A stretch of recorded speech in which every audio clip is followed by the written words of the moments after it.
Hey, everybody, this is Dr. William Clark here. Glad to be with you for another installment here. I wanted to take a few moments here to talk about this topic that is relevant to capacity building. And it's relevant to all organizations who decide to engage in this process, and that's strategic planning. I wanted to talk about three considerations that you should be thinking about as it relates to the strategic planning process. Wanted to share these three thoughts with you as you continue to expand on your capacity.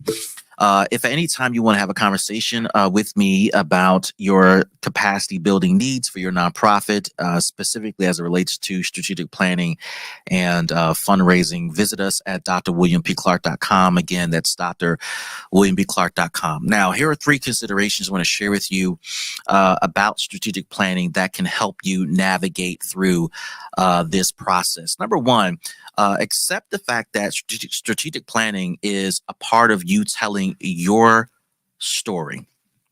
This is all about you telling your story. Now, this is something that I want to remind you of because telling your story is one of the greatest gifts that you have as a nonprofit organization. And oftentimes, what nonprofits find themselves experiencing is someone else telling their story, and this can be super helpful, right? Don't get me wrong.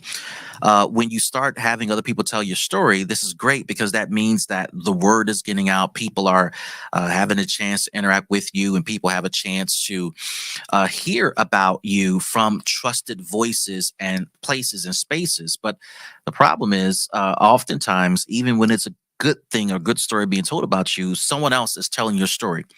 And what we want to think about is how you can get ahead of some of this, not all of it, but some of it, by telling your own stories. How do you do that? Do you go on this marketing excursion to go and tell your story through social media or through ads or through other commercials? You could. We're not marketing specialists, and I'm sure there are some of consultants out there who specialize in marketing for nonprofits who would tell you to do this.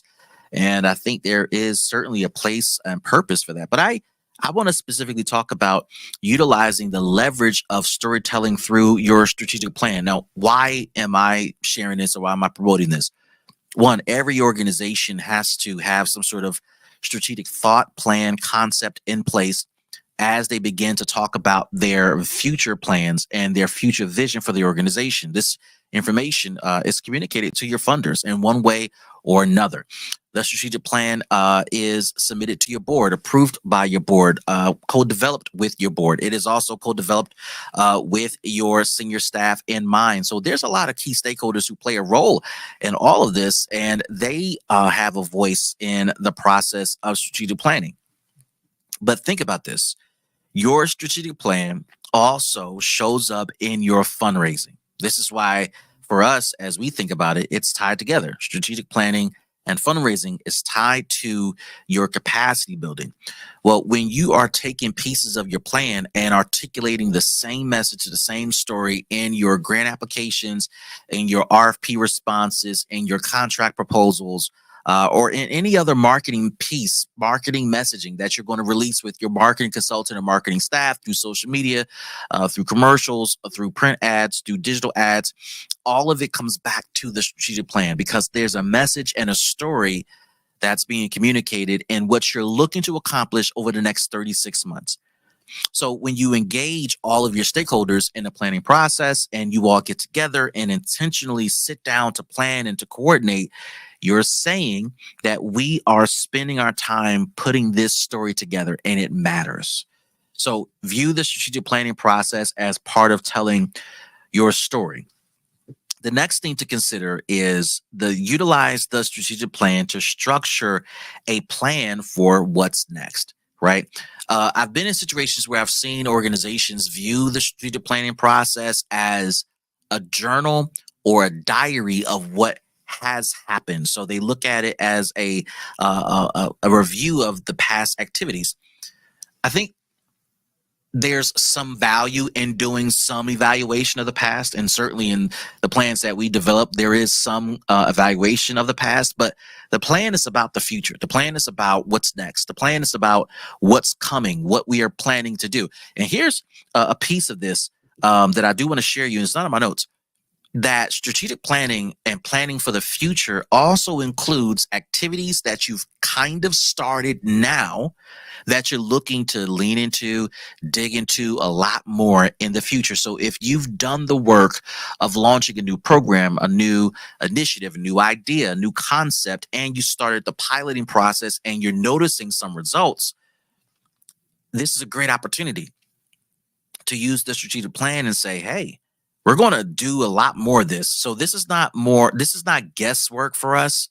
This is not work that we think is a good idea. This is work that we know is going to be a hit for us because we started it and we see some immediate results as a result of us starting this. So you want to utilize this plan to start telling your story, but utilize this plan to structure a plan for what's next, for the future, what's coming down the pike.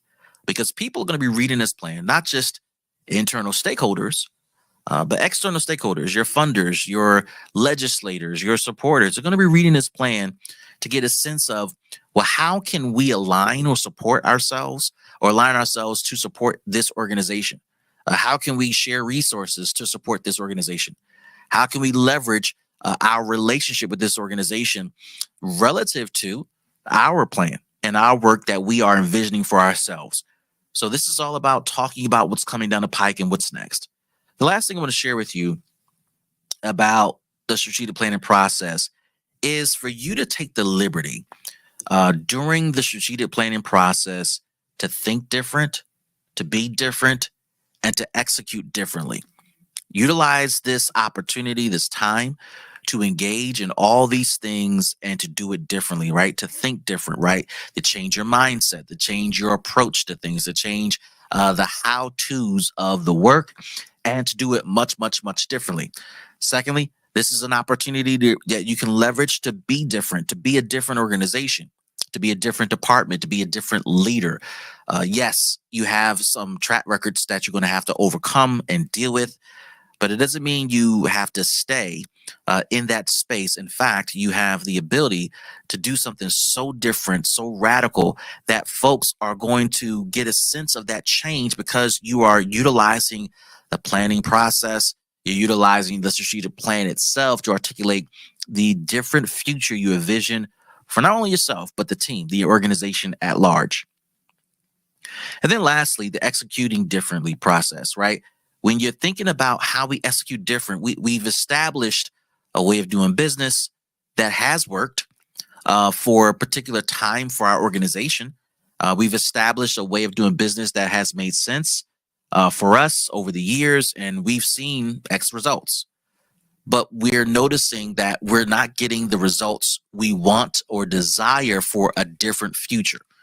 In order to get these different types of results, we're going to have to execute a whole lot differently, establish new policies, expectations, procedures, etc. And the strategic planning process helps outline and guide those things for us. So really quickly, if you're going to engage in the strategic planning process with your nonprofit organization, there are a couple of things to keep in mind as we wrap this up. Number one, utilize this time to tell your story. Number two, structure the plan for what's next, what's coming down the pike. And number three, use this as an opportunity to do things dramatically different.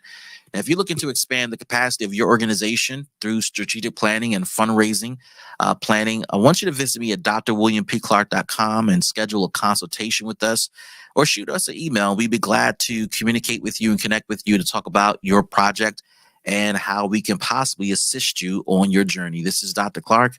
I look forward to seeing you guys next time.